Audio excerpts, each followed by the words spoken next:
Bahasan kita pada kali ini bagian akhir dari kitab Had, tentang Had terakhir. Kita lihat di hadis nomor 325.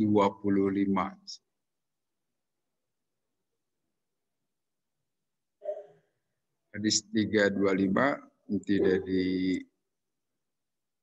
disampaikan, dibacakan saja. Haddatsana Ahmad bin Abi Raja qala haddatsana Abu Usamah qala sami'tu Hisham bin Urwah qala akhbarani Abi an Aisyata. Dari Siti Aisyah, anna Fatimah bint Abi Hubais, sesungguhnya Fatimah bint Abi Hubais, sa'alat bertanya Fatimah an-nabiyya kepada Nabi sallallahu alaihi wasallam. Qalat, bertanya beliau, ini sesungguhnya aku ini, wahai Rasulullah, ustahadu, aku dalam keadaan istihadah, berpenyakit atau keluar darah di luar musim haid. Wala athuru, maka aku berarti tidak suci. Apa ada'u as-salata, apakah saya boleh meninggalkan salat? Faqala, menjawab Nabi, la, tidak boleh, tetap salat. Inna dzalika, sungguhnya itu darah yang keluar di luar musim haid itu irqun adalah semacam keringat saja.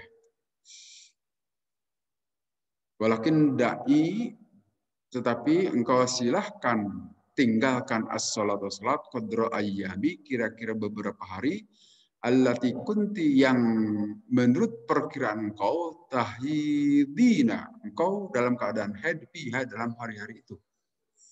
Sumagtasili, kemudian engkau mandilah, wasolli, dan sholat. Ini hadis yang diulang-ulang sebelumnya sebetulnya. Nah, ini untuk memberi penjelasan kepada kita tentang posisi seorang perempuan yang dalam penyakit haid, penyakit istihadah, penyakit darah. Ini sekali lagi, perempuan yang sedang tertimpa atau memperoleh penyakit istihadah tidak boleh meninggalkan sholat, tetap harus melaksanakan sholat. Dengan catatan, caranya itu tidak perlu pakai mandi, cukup hanya dengan wudhu saja. Wudhu, sholat. Walaupun darahnya masih keluar, tidak menjadi masalah. Yang penting yakini bahwa itu di luar musim haid. Nah, di sini kata Rasulullah, la, tidak boleh tinggalkan sholat. Karena itu hanya semacam keringat. Keringat itu ya seperti yang keluar dari tubuh kita kan, itu tidak menghalangi sholat. Tetap silahkan laksanakan sholat. Tetapi tinggalkan sholat apabila menurut perkiraan atau pengalaman kebiasaan kaum perempuan, itu memang waktu haid, masa haid. Nah, kalau tahu itu kira-kira waktu datang haid, silakan qadra ayyami, kira-kira beberapa hari. Yang biasanya engkau dalam keadaan haid, tapi kalau selesai perkiraan itu masa haid, sumagtasili, engkau mandi saja. Dan wasolli, dan sholat lagi. Nah, di sini menurut perkiraan atau pengalaman para ulama, talapal ulama bi aqallil haidi wa aqallit tuhri. Memang berikhtilaf, berbeda pendapat di antara para ulama tentang masa sedikitnya waktu haid dan masa sedikitnya waktu suci. Di dalam Al-Qur'an kan ada ini.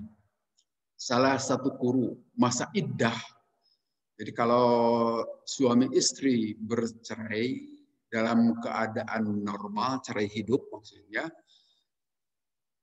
itu masa iddahnya itu salah satu kuru, 3 kali kuru. Pengertian kuru itu masa suci. Arti masa suci di luar masa haid. Nah, 3 kali suci artinya 3 kali waktu tidak haid. Kalau kira-kira itu masa suci itu biasanya sebulan itu atau 3 pekan, berarti masa iddah bagi seorang yang bercerai dalam keadaan hidup normal itu ya 3 kali suci tadi itu. Nah, hanya para ulama berbeda pendapat masa suci dan masa haid itu paling sebentar berapa lama. Itu beda-beda. Karena memang perbedaan di kalangan kaum perempuan juga tidak sama. Bisa saja orang Indonesia 3 pekan, tapi orang Arab itu 4 pekan, atau orang Eropa lain lagi. Nah, perbedaan-perbedaan itu karena memang perbedaan di dalam kenyataan di lapangan. Secara pengalaman di lapangan juga memang beda.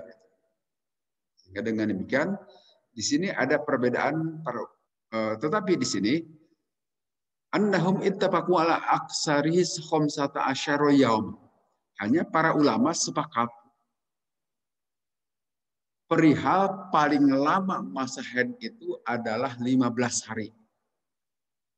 Aksarohu khamsata asyara yauman. Sebanyak 15 hari masa haid.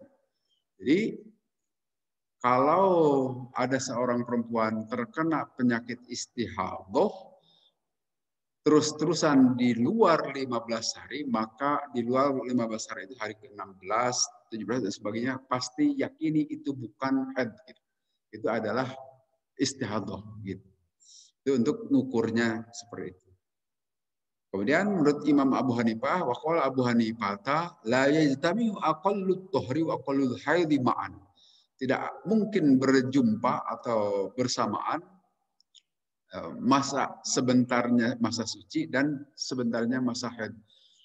Artinya begini, kalau nanti ada penjelasan lain di kalangan ulama bahwa paling sebentar haid itu adalah sehari. Patokannya begitu. Jadi kalau sehari sudah selesai, berarti sudah selesai haidnya. Kemudian setelah itu udah masuk masa suci lagi. Masa suci itulah yang nanti artinya kalau haidnya sebentar berarti sucinya yang lama. Demikian juga kalau haidnya lama masa sucinya sebentar. Sehingga tadi relatif gitu ya. Masa iddah bagi seorang perempuan kalau cerai dalam keadaan hidup itu ya bisa beda-beda gitu kan. Karena masa suci dan masa haidnya itu juga tiap perempuan bisa beda-beda. Tapi sebagai patokan bagi ini kesepakatan ulama, ini ulama abad 7 Hijrah. Jadi sekarang kan abad ke-15, sudah 8 abad yang lalu ini pernyataan seperti ini. Bisa saja perilaku dahulu dengan sekarang jadi berubah kan, sifat alami manusia itu agak-agak beda. Zaman dahulu 15 hari bisa saja, sekarang itu paling lama hanya 10 hari misalnya. Nah ini memang belum dilakukan survei kembali ini. Seharusnya dilakukan survei kembali. Hanya waktu dahulu menurut kitab hadis ini, Ibnu Hajar Asqalani itu 15 hari paling lama. Hanya ini bisa saja berubah ya masa ini. Demikian juga ada kesepakatan di antara para ulama wa anna aqallat tohri, dan paling sebentar masa suci itu 15 hari. Jadi kalau tadi masa paling lama haid itu 15 hari, tapi kalau masa suci paling sebentar itu 15 hari.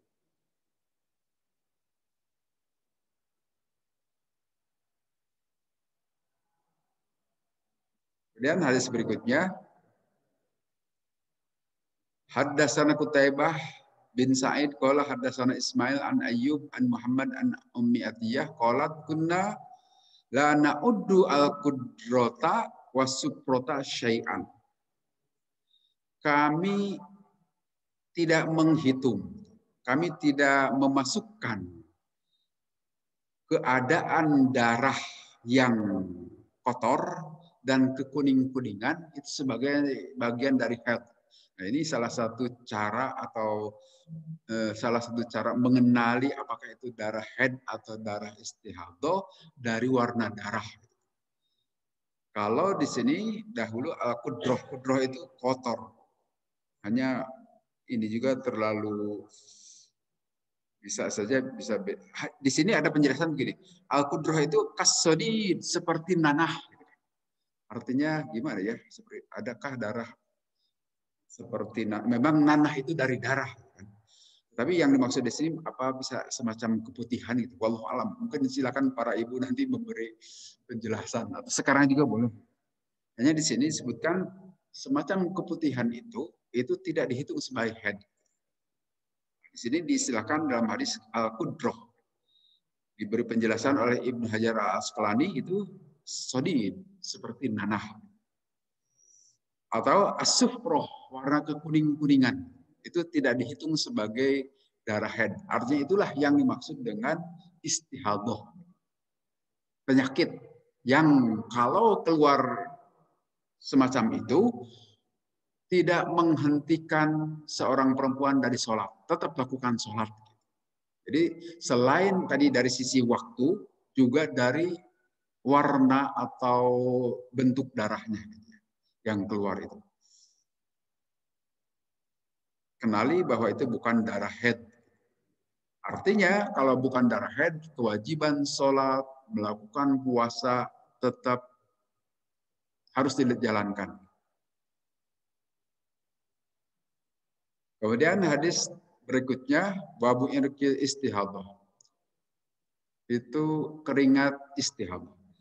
Haddatsana Ibrahim al-Mundhir dan seterusnya dari Siti Aisyah, zaujin Nabi, istri Nabi sallallahu alaihi wasallam, anna ummi Habibah, sesungguhnya Ummu Habibah ustuhidat dalam keadaan berpenyakit darah sab'asinina selama 7 tahun.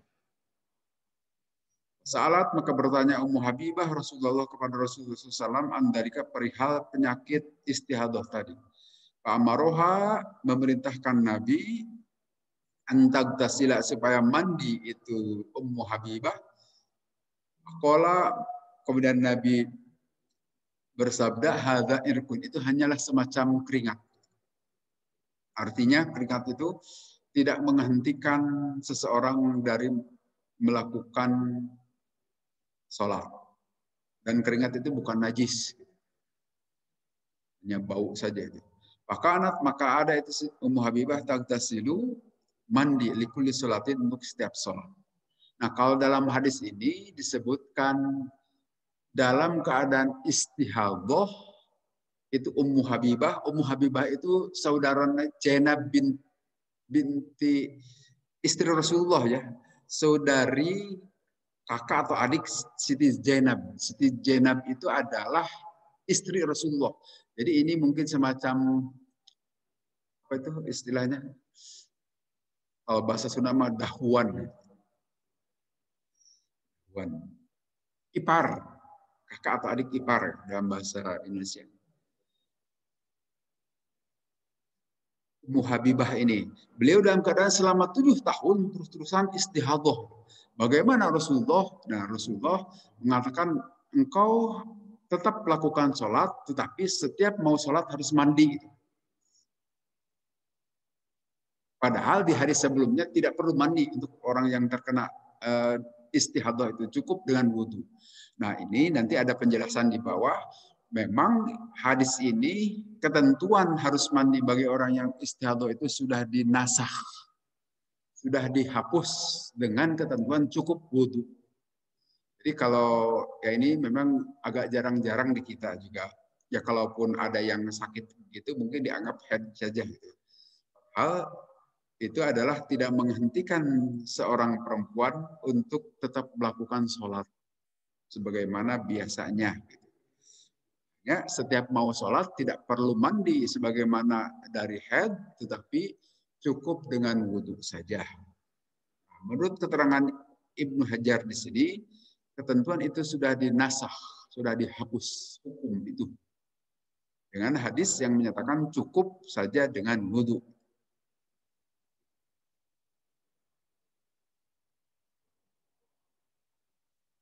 Ya.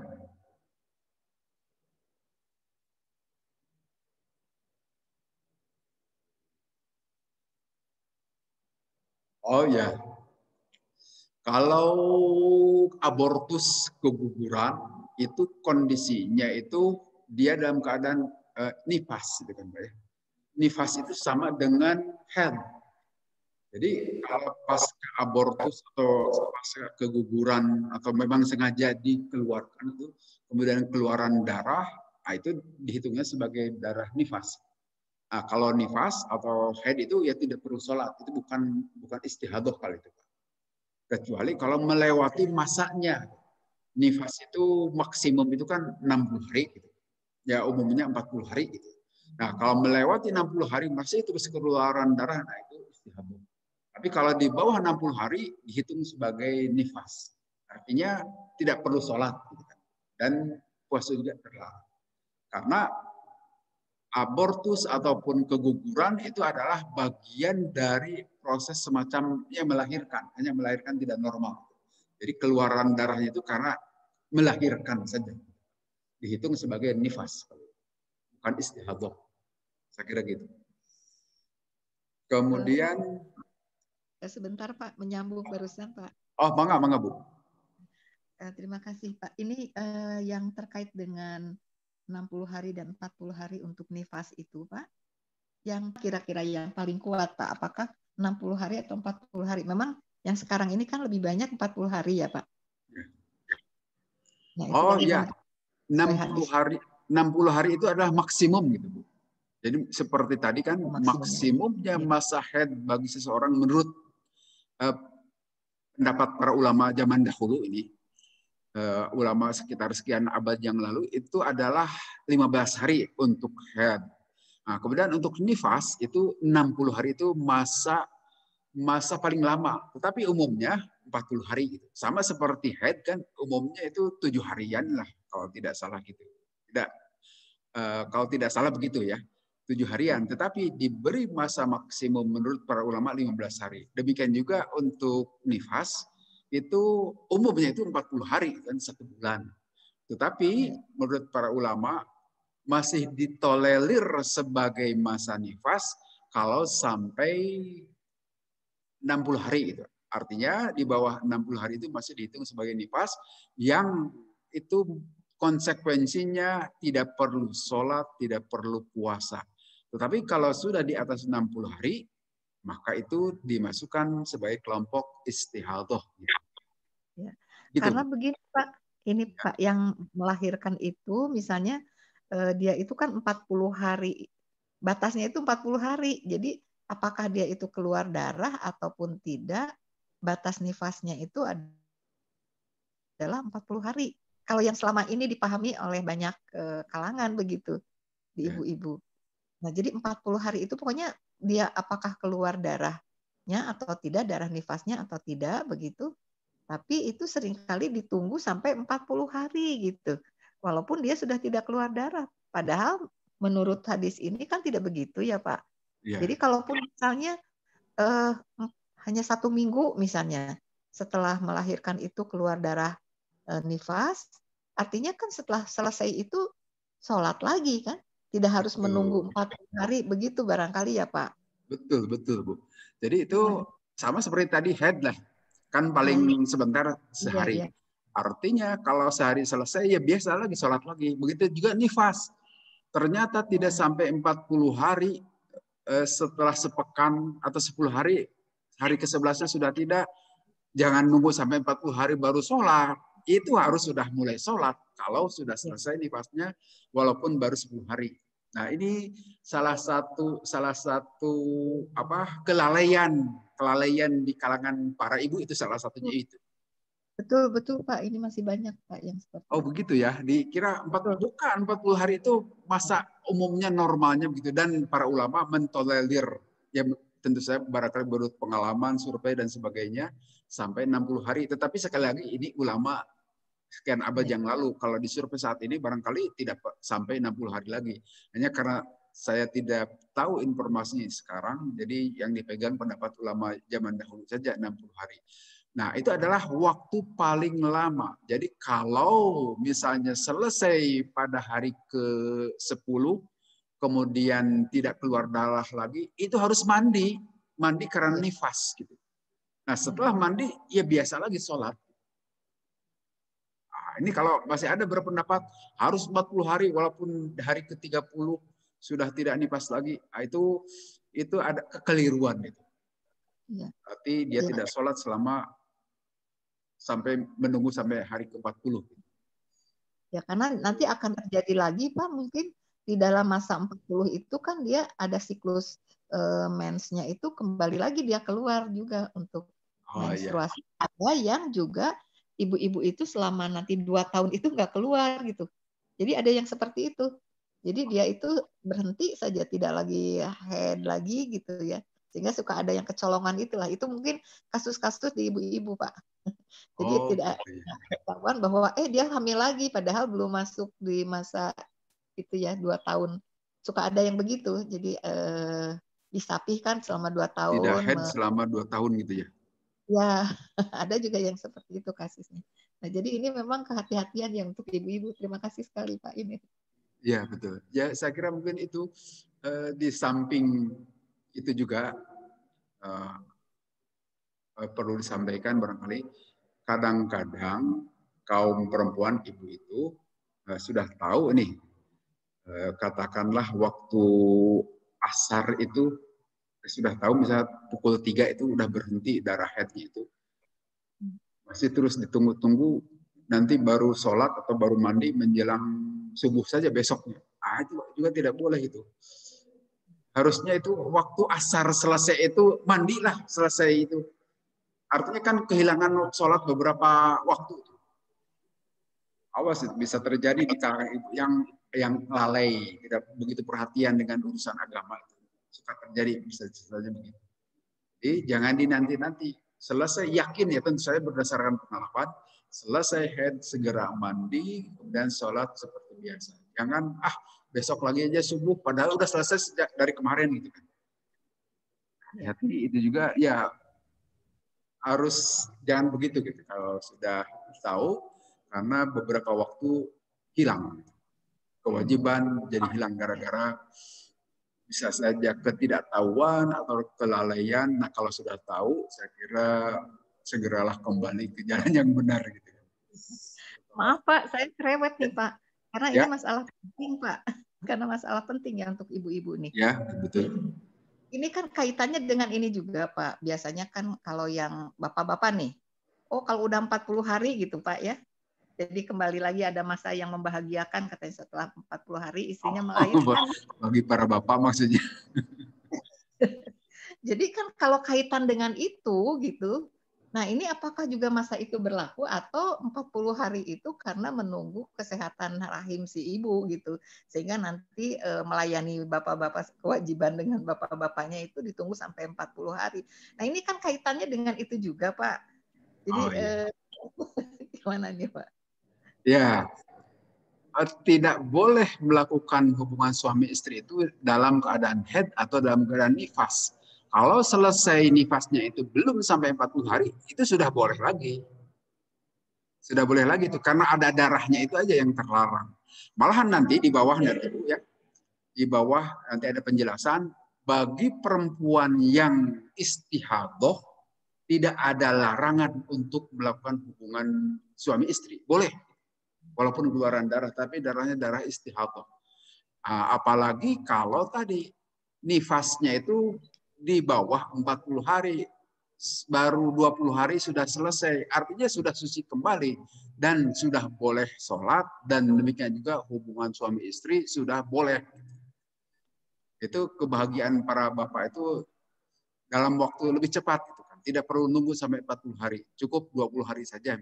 Untuk jika memang kejadiannya baru 20 hari sudah selesai. Jadi yang terlarang itu karena masih ada darah nifasnya atau darah haidnya itu. Kalau sebelum 40 hari sudah tidak keluar darah haid atau darah nifasnya itu, maka semuanya berlaku normal lagi. Hubungan suami istri sudah boleh, sholat juga sudah wajib, puasa juga begitu. Saya kira itu mungkin dia.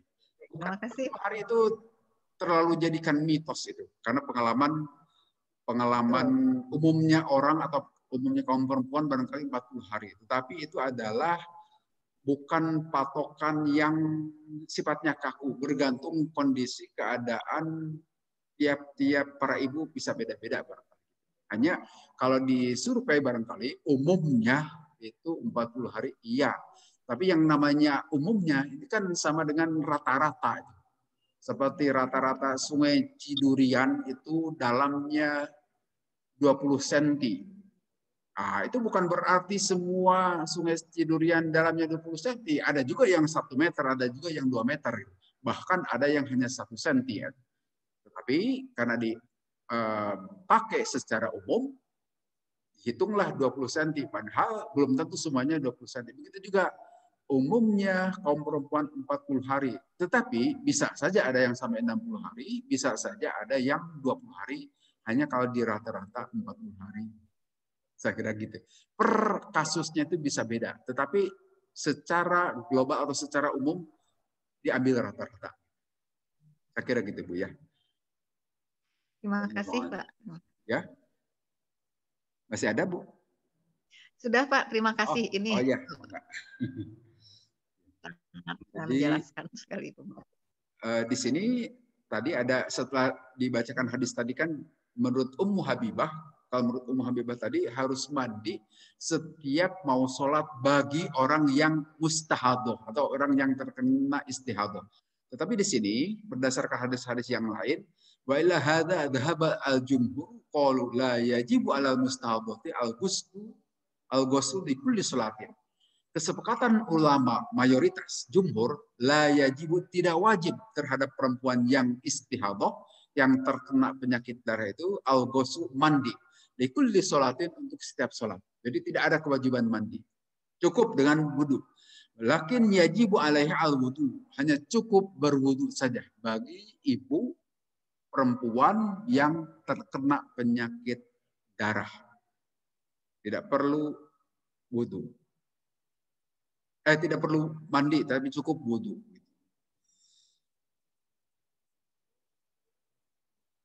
Nah, malahan di sini menurut Imam At-Tahawi hadis Ummi Habibata mansukhun bi hadis Fatimah binti Abi Hubash.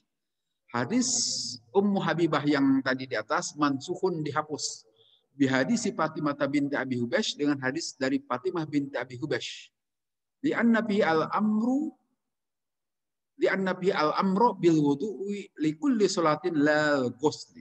Karena di dalam hadis Fatimah binti Abi Hubash itu cukup dengan wudu dan tidak perlu mandi untuk setiap sholat bagi perempuan yang terkena penyakit istihadah. Kita lanjut ke bab berikutnya. Haddatsana Abdullah bin Yusuf akhbarona Malik an Abdullah bin Abi Bakar dari Amrah binti Abdurrahman an Aisyah dari Siti Aisyah zaujin Nabi istri Nabi sallallahu alaihi wasallam. Annaha sungguhnya Siti Aisyah qalat berkata Siti Aisyah li Rasulullah kepada Rasulullah sallallahu ya Rasulullah wa Rasulullah inna Safiyah binta Huyai sesungguhnya Safiyah binti Huyai qad hadat telah haid. Qala berkata Rasulullah la'allaha tahbisuna bisa jadi itu Safiyah itu jadi menahan kita itu, menghalangi kita maksudnya. Alam takun tawafat ma'akunna, bukankah dia itu sudah tawaf beserta kalian hai istri-istriku gitu. Qalu maka menjawab itu para sahabat bala betul wahai Rasulullah. Qala kemudian Rasulullah bersabda lagi fakhruji keluarlah engkau wahai Safiyah, artinya jangan lanjutkan tawaf. Kemudian hadis yang sama di nomor 239 sebutkan begini. Dari Ibnu Abbas, diberikan keringanan lil haidi untuk perempuan yang haid, antan firo idha hadat, untuk napar untuk pulang lebih awal jika dalam keadaan haid. Nanti saya jelaskan. Hadis yang 330 di sini tanfiru napar, artinya pulang lebih dahulu dari Mina. Rasulullah SAW memberikan keringanan Rasulullah lahunna kepada para perempuan yang haid saat melakukan ibadah haji. Jadi begini penjelasan di hadis-hadis ini.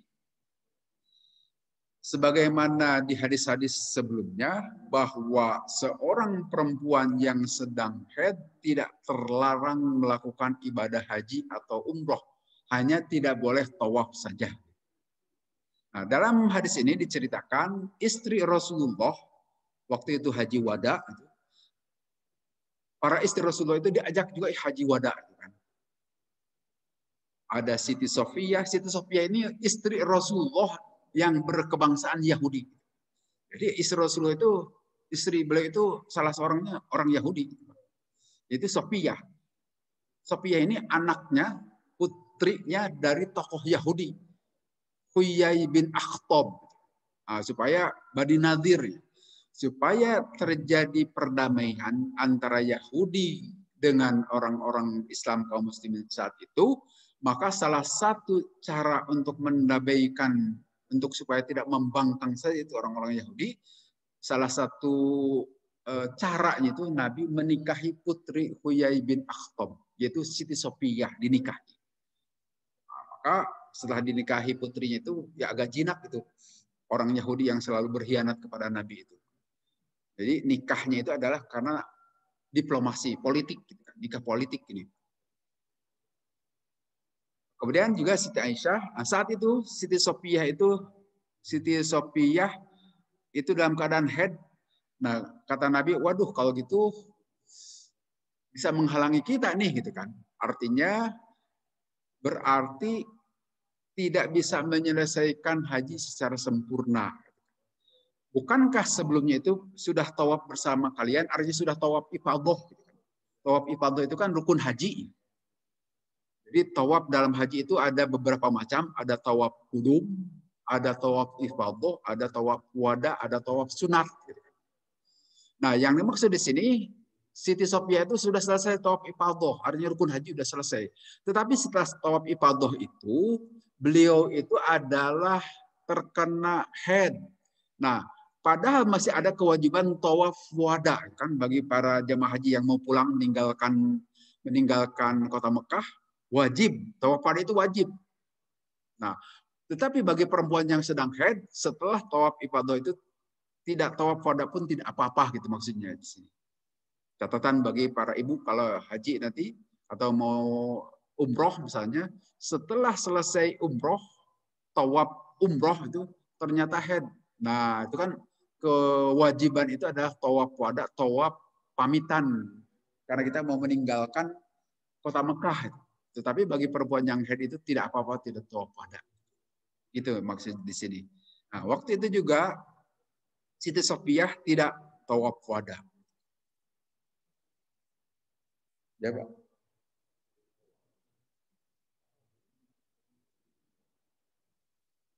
Yang sedang haid tidak bisa. Tidak boleh juga. Tidak boleh juga. Jadi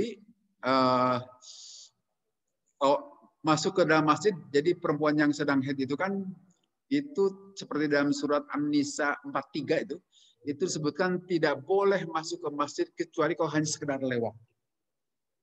Jadi ya jangankan Masjidil Haram, di masjid di sini saja tidak boleh. Ibu-ibu atau perempuan yang sedang haid ataupun nifas, sedang keluar darah. Sehingga tidak boleh ikut pengajian seperti ini juga. Jadi ikut dari Zoom saja gitu ngajinya. Karena tidak boleh. Yang sedang bukan hanya perempuan, pokoknya yang sedang junub lah. Laki-laki yang sedang junub juga tidak boleh ada di masjid. Harus ada di luar gitu. Jadi tidak boleh tawaf wada juga. Perempuan yang dalam keadaan haid itu. Kemudian di sini dari Ibnu Abbas, Rasulullah termasuk pada saat selesai wukuf kan di padang Arafah, dari wukuf dari padang Arafah itu menuju ke Muzdalifah untuk mabit. Untuk mabit artinya menginap, tidur di daerah Muzdalifah. Setelah dari Muzdalifah itu menuju Mina. Di Mina itu ada pada tanggal 10 pagi itu 10, 11, 12, 13. Itu hari menyembelih kurban. Pada tanggal 10 itu Idul Adha. Jamaah haji itu tidak Idul Adha. Yang Idul Adha itu adalah kita yang tidak haji. Bagi jamaah haji itu tidak Idul Adha, tetapi malah melempar jumroh. Nah, kemudian setelah itu ada kewajiban mabit bagi jamaah haji itu tanggal 11, 12, 13. Nah, untuk ketentuan mabit itu ada dua macam nafar. Nafar awal dan nafar akhir. Nafar sani lah, bukan nafar biasa. Nafar awal dan nafar sani. Maksudnya nafar awal itu tanggal 12 boleh saja jamaah haji itu meninggalkan Mina. Selesai kewajiban mabitnya di Mina itu. Tetapi yang nafar sani itu sampai tanggal 13. Itu hari-hari tasyrik itu. Yang kalau di kita itu hari-hari tasyrik itu masih boleh menyembelih kurban. Nah, bagi jamaah haji itu kewajiban mabit di Mina. Nah, bagi perempuan yang sedang haid oleh Rasulullah silakan tidak ada di Mina juga tidak apa-apa gitu. Karena dalam keadaan haid itu yang dimaksud hadis ini bercerita itu ke sana arahnya. Demikian juga nanti bagi perempuan-perempuan itu untuk melempar jumroh itu kan berat itu. Melempar 3 jumroh itu. Melempar 3 jumroh itu adalah pada tanggal 11, 12 atau tanggal 13. Tapi kalau tanggal 10 Zulhijjah itu hanya cukup melempar jumroh akobah. Gitu. Kelihatannya perlu dipraktekkan ini pergi haji. Ada yang bertanya? Oh, Mangga. Gimana, Bu?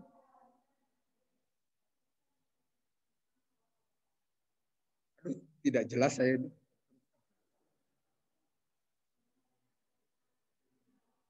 Nah, lebih singkat.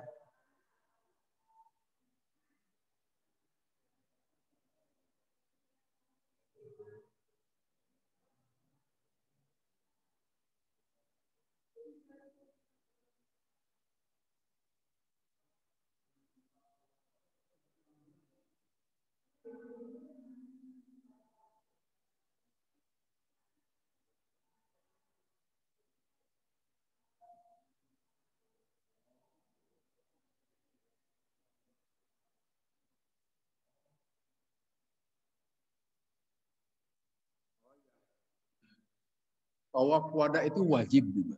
Bukan rukun. Dalam ibadah haji itu dibedakan antara rukun dan wajib. Kalau rukun haji itu kalau tertinggal itu batal hajinya. Tapi kalau wajib haji itu walaupun tertinggal tidak menyebabkan hajinya batal, hanya ada kurang. Nah, kurangnya itu ditambal dengan dengan denda. Nah, dalam hal ini para ulama menyebutkan bahwa tawaf wada itu adalah wajib, bukan rukun. Sehingga kalau katakanlah kita tidak melaksanakan tawaf wada, tidak menyebabkan haji kita batal. Sehingga panggilan selamat ini itu di tanah air itu tetap boleh dipanggil ibu hajah. Karena tidak batal hajinya gitu. Gara-gara tidak tawaf wada. Hanya kita yang tidak tawaf wada itu wajib mengeluarkan dam. Sebagai ganti tidak melaksanakan tawaf wada. Hajinya insya Allah tetap. Tapi kalau misalnya tidak tawaf ifadah, kalau tawaf ifadah itu rukun haji. Tidak sa'i, itu rukun haji. Tidak ihram, tidak wukuf, apalagi wukuf itu puncak dari rukun haji. Tidak melakukan rukun-rukun haji itu, hajinya harus diulang. Belum sah hajinya.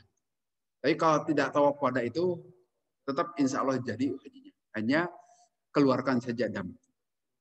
Ya keluarkan dam, denda barangkali tidak sempat waktu di Mekah ya di sini aja silahkan dikasihkan. Kalau pun sekarang belum dikeluarkan bolehlah sekarang dikeluarkan dulu.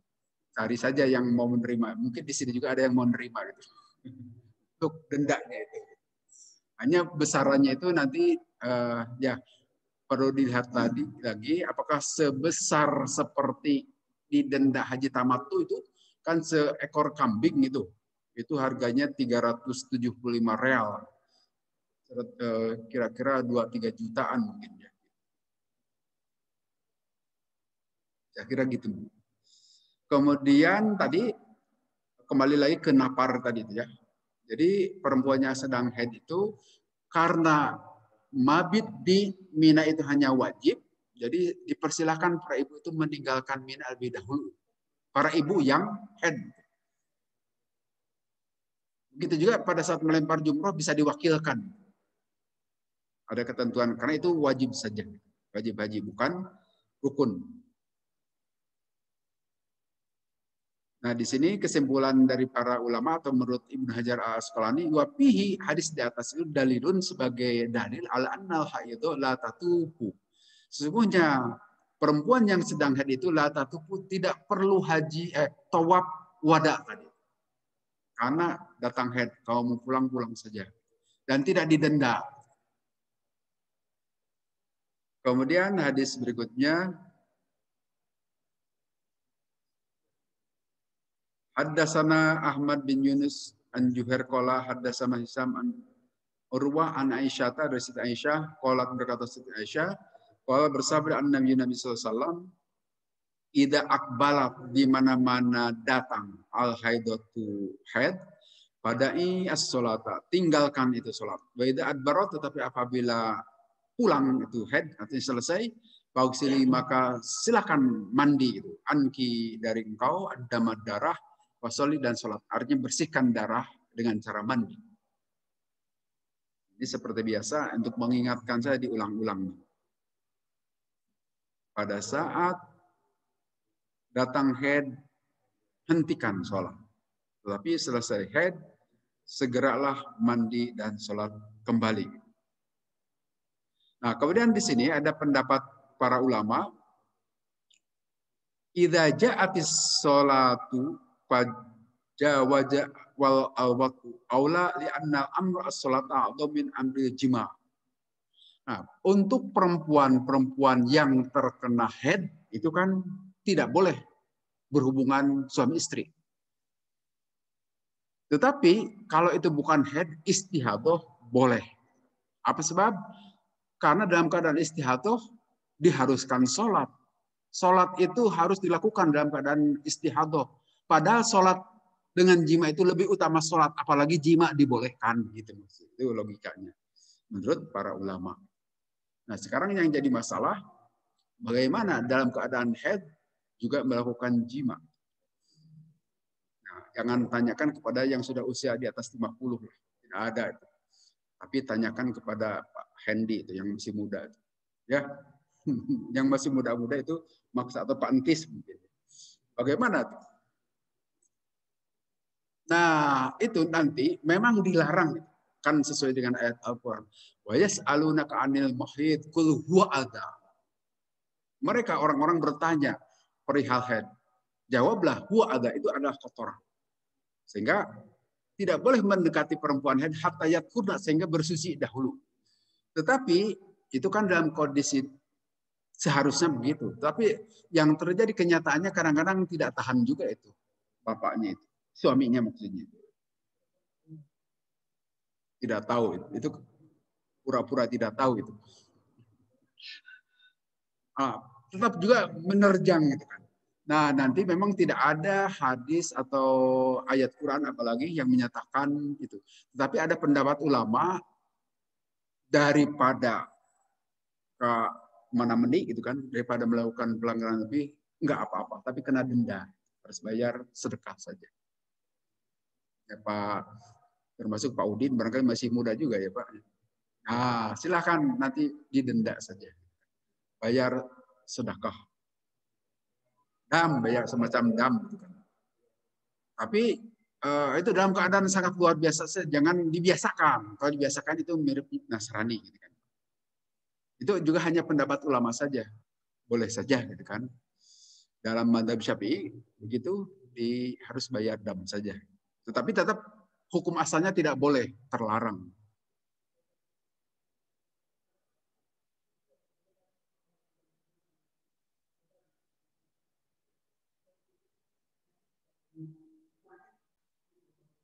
Ya, ya betul. Mengapa dilarang oleh Allah itu ya karena itu salah satunya bisa menimbulkan penyakit.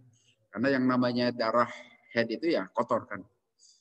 Makanya dilarang oleh agama. Kan. Nah ini kan tadi yang dalam keadaan luar biasa, dalam keadaan darurat daripada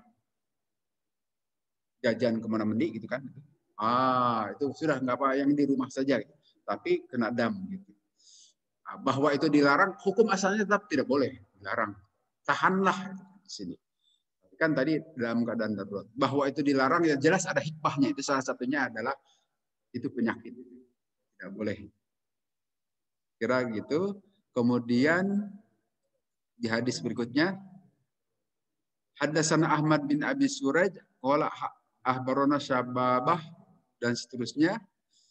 Annam ra'atan, sesungguhnya seorang perempuan matat ibatnin, dalam keadaan hamil.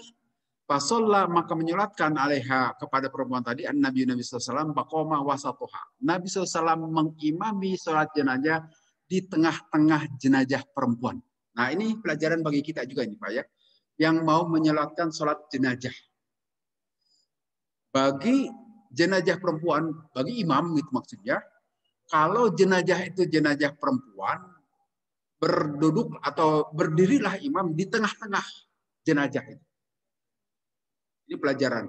Karena waktu itu juga di hadis ini disebutkan seorang perempuan meninggal dunia saat hamil, atau ada penjelasan lain saat melahirkan.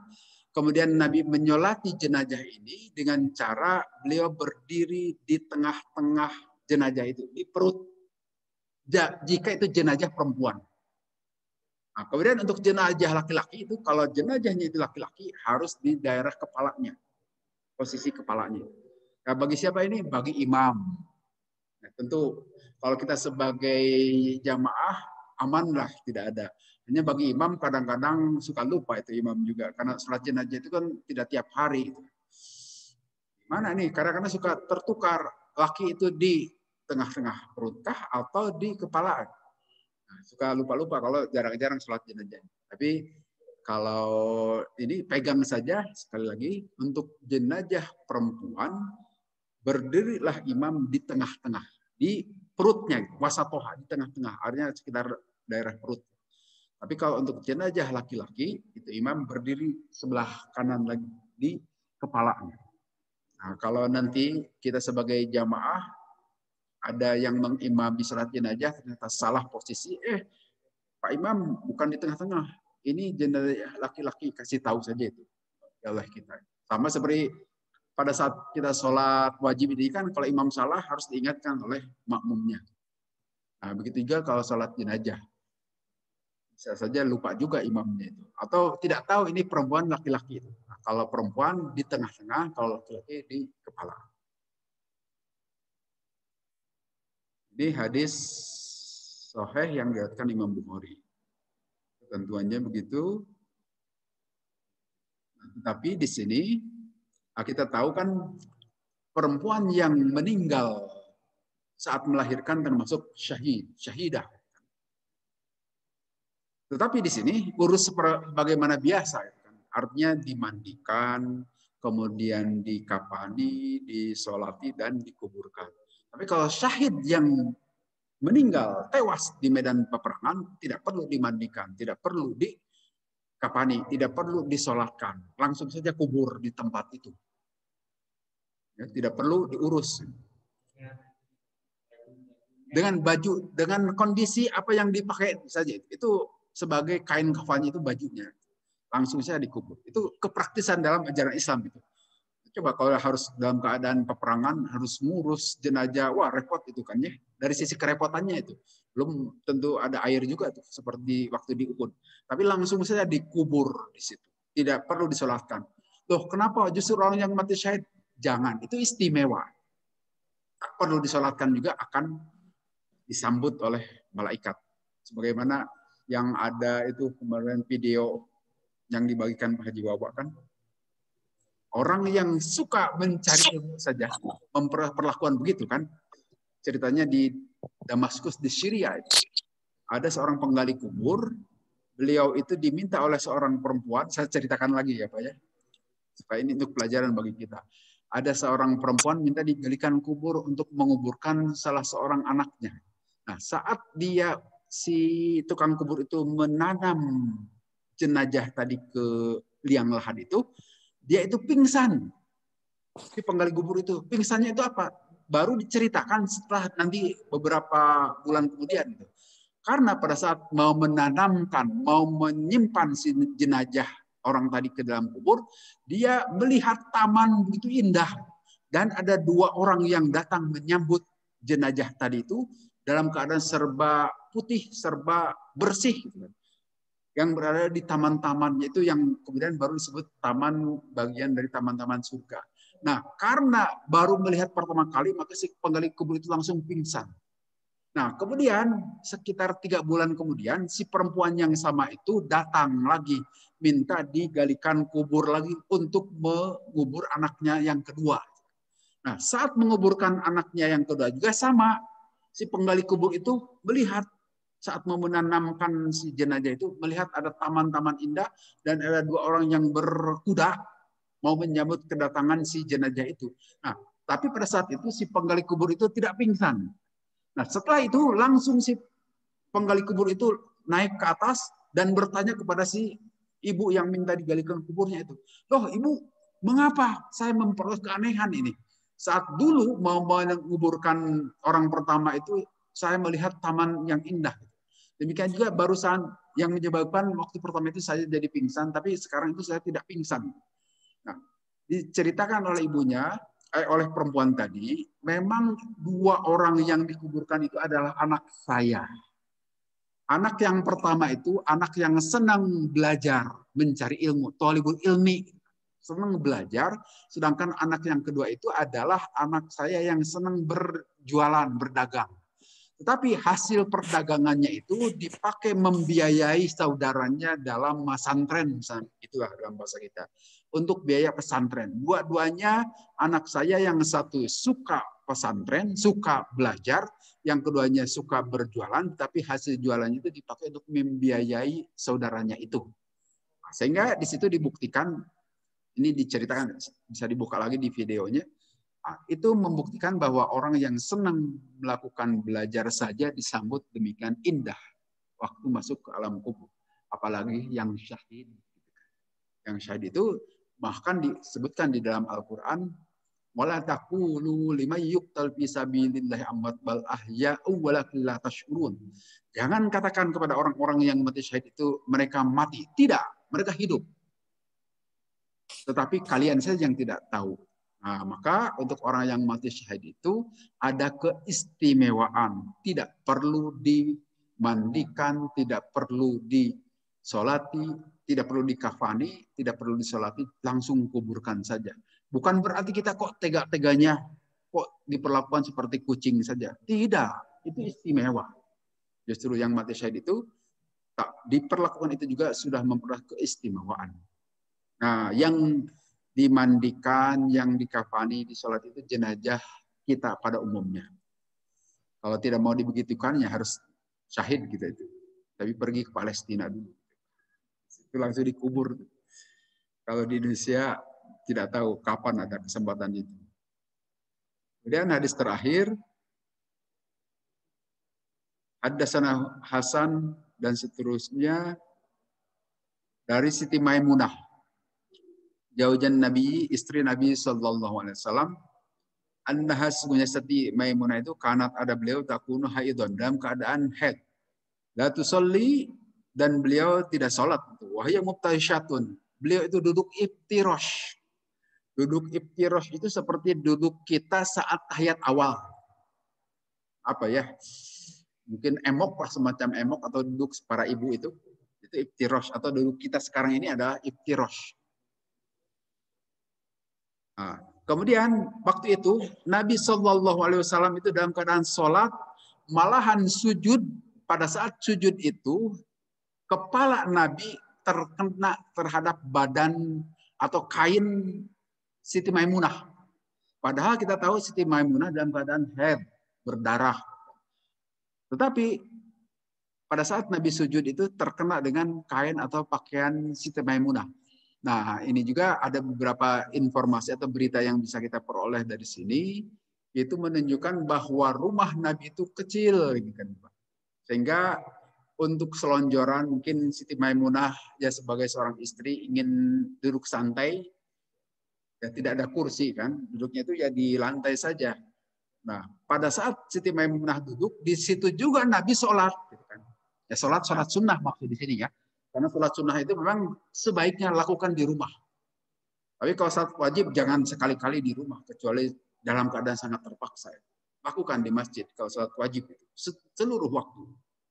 Nah, di sini Nabi SAW sholat di rumah, di tempat itulah Siti Maimunah sedang duduk dalam keadaan sedang haid, kemudian Nabi sholat terkena dengan kain Siti Maimunah, tidak masalah.